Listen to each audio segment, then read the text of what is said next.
사도 바울의 생애 하편을 계속해서 이야기하겠습니다.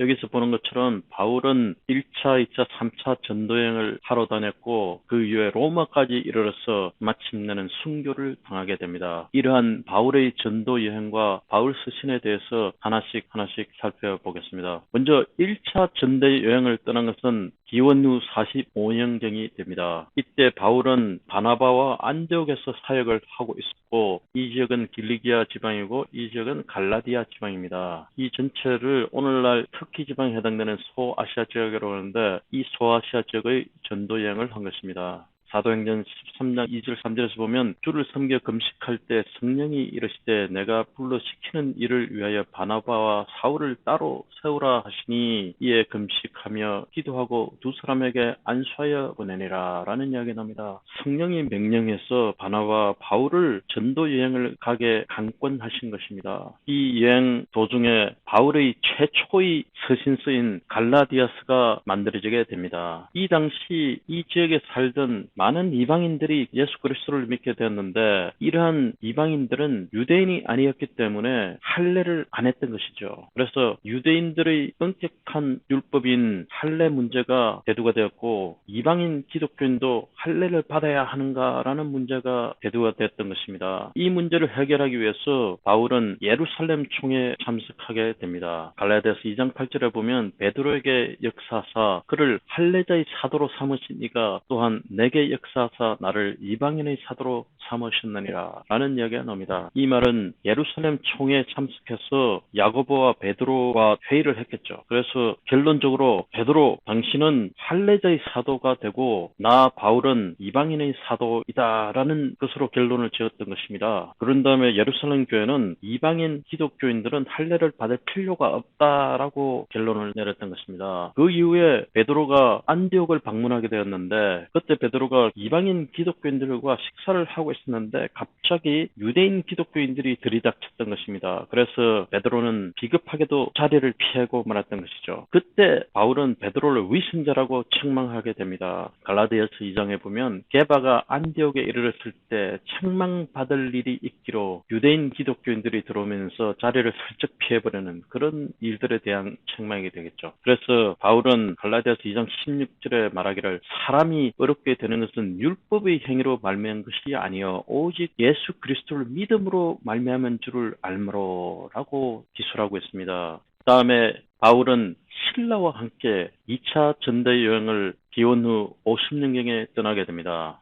그때 바울과 실라는 안디옥을 떠나서 이런 코스로 여행을 하고 있었는데 드로아라는 지경에 이르렀을 때 환상을 보게 됩니다. 이것이 우리가 잘 아는 마게도니아 사람에 대한 환상 이야기가 되었습니다. 사도행전 16장 8절 10절에 보면 드로아로 내려갔는데 밤에 환상이 바울에게 보이니 마게도니아 사람 하나가 서서 그에게 청하여 이르되 마게도니아로 건너와서 우리를 도우라 하거늘 바울이 그 환상을 보았을 때 우리가 곧 마게도니아로 떠나기를 힘쓰니 이는 하나님이 저 사람들에게 복음을 전하라고 우리를 부르신 줄로 인정함이로라 하는 이야기가 나옵니다. 여기서 마게도냐라 하면 이 지역을 말하게 됩니다. 이 지도에서 보는 것처럼 이 지역은 소아시아라고 하는 아시아 지역이 되고 마게도냐는 유럽이 되는 거죠. 바울은 주로 아시아 지역을 다니면서 복음을 전파하고 있었는데 마게도냐로는 넘어갈 계획이 없었던 겁니다. 그런데 이 드로아에 있었을 때 마게도냐 사람이 꿈에서 나타난 것이죠. 마게도냐 즉 이쪽으로 건너와서 우리를 도우라라는 환상을 본 것입니다. 이 마게도냐의 환상으로 인해서 마침내 바울은 유럽으로 첫 발을 디디게 됩니다. 오늘날 우리가 기독교라 하면은 유럽의 종교라고 생각하는데 사실상은 예루살렘이라는 아시아 지역에서 탄생한 아시아의 종교였지만 그 종교가 유럽으로 건너가서 유럽의 종교가 되었던 것입니다. 그 결정적인 역사적인 순간이 바로 바울의 2차 전도 여행에서 발생한 것입니다. 여기서 바울의 서신서에 등장하는 유명한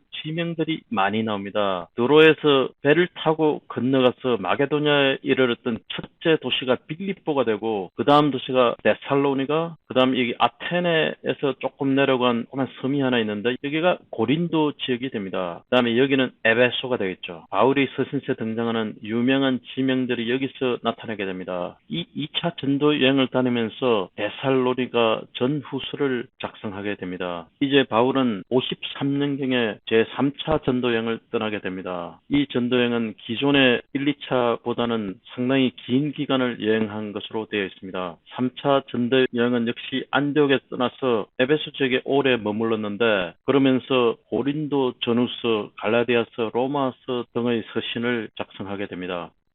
3차 전도행을 거의 마쳐가는 시점에 이 지역에 도착했을 때 바울은 예루살렘을 방문하려고 합니다. 그때 사도행전 21장 11절 13절에 보면 성령이 말씀하실 때 예루살렘에서 유대인들이 임자를 결박하여 이방인의 손에 넘겨주리라 하거늘 우리가 그 말을 듣고 그곳 사람들과 더불어 바울에게 예루살렘을 올라가지 말라 고나니, 이 말은 어떤 사람이 계시를 받았는데 예루살렘을 지금 방문하게 되면 유대인들이 당신을 체포해서 이방인 즉 로마인들의 손에 넘겨줄 것이다 라고 예언을 합니다. 그래서 바울에게 말하기를 예루살렘에 올라가지 말라고 권합니다. 그곳에 가면 죽을지도 모르니까 위험하니 가지 말라고 이야기합니다. 그때 바울이 대답하되 나는 주 예수의 이름을 위하여 결박당할 뿐 아니라 예루살렘에서 죽을 것도 각오하였노라 라고 말합니다. 그러면서 많은 사람들이 말렸음에도 불구하고 예루살렘을 방문하게 됩니다. 그때가 기원 후 58년경이 됩니다.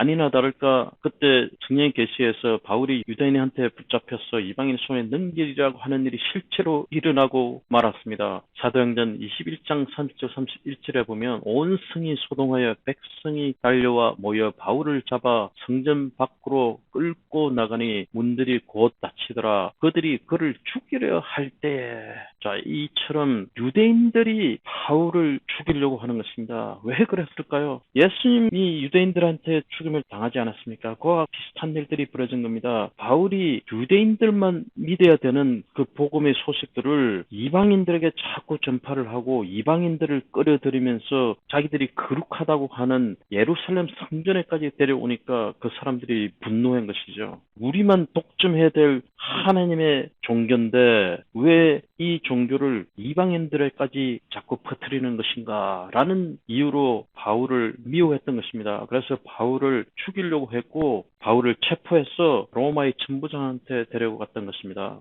결국은 바울은 가이사라에 투옥되게 됩니다. 가이사라라는 것은 헤롯이 건설한 지중해 연안의 로마식으로 건설한 도시입니다. 여기에 그 당시에 로마의 총독들이 가이사라에 거주했는데 거기에 거의 2년 이상 투옥되게 됩니다.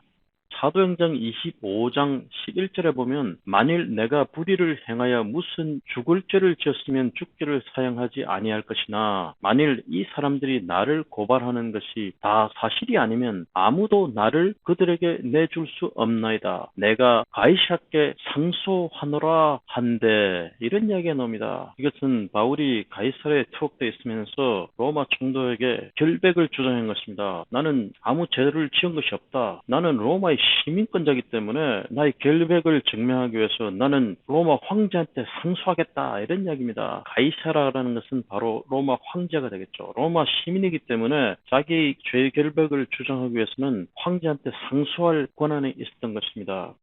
그래서 바울은 로마로 압송이 되게 됩니다. 여기가 가이사라인데 가이사라를 출발해서 백길을 따라서 로마까지 압송을 시킨 것입니다. 로마로 압송해 가는 도중에 유라굴라라는 데서 큰 광풍을 만나게 됩니다. 사도행전 27장 24절에 보면 하나님의 음성이 들리면서 바울아 두려워하지 말라. 내가 가이사 앞에 서야 하겠고 또 하나님께서 너와 함께 항해하는 자를 다 내게 주셨다 하셨으니 라는 말이 나옵니다. 바울은 유라굴라라는 큰 광풍을 만났지만 결국에는 로마까지 이르게 됩니다. 로마에 가서는 가택연금을 당하게 됩니다.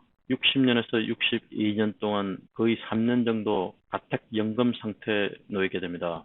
이때 이야기가 사도행전에 나옵니다. 사도행전 28장에 보면 바울이 유대인 중 높은 사람들을 청하여, 바울이 가택연금 상태에 있었지만 감옥에 갇힌 것처럼 그렇게 부자연스러운 상태는 아니었고 사람들을 초청해서 이야기도 나누고 그런 상태였다는 거죠. 바울에게는 자기를 지키는 한 군인이 있다라고 됐습니다. 군인 한 사람이 바깥에서 지키고 있고 바울은 집에 감금된 상태에 있었던 것입니다. 사도행전 28장 23절에 보면 그들이 날짜를 정하고 그가 유숙하는 집에 많이 오니 즉 손님들이 많았던 것입니다. 바울이 아침부터 저녁까지 강론하여 하는 나라를 정언하고 모세의 율법과 선지자의 말을 가지고 예수에 대하여 권하더라. 이 말은 로마 지역에 유대인들의 디아스포라가 많이 있었다는 거죠. 거기서 주로 유대인들을 많이 집으로 초청해서 하나님 나라에 대해서 정언하고 예수에 대해서 정언을 했다는 겁니다. 그런데 주로 사용했던 방법이 구약을 이용해서 설교했던 것입니다. 거기에 있는 유대인들은 주로 구약적인 전통에 젖어 있었기 때문에 오히려 구약을 통해 설명한 것이 쉬웠던 것입니다. 사도행전 28장 30절 31절에 보면 바울이 온 이태를 자기 셋집에 머물면서 자기에게 오는 사람들을 다 영접하고 하나님의 나라를 전파하며 주 예수 그리스도에 관한 모든 것을 담대하게 거침없이 가르치더라 라는 이야기가 나옵니다. 이 말은 결국은 바울이 가이사르의 상소에서 로마로 압송됨으로써 그 당시 로마 제국의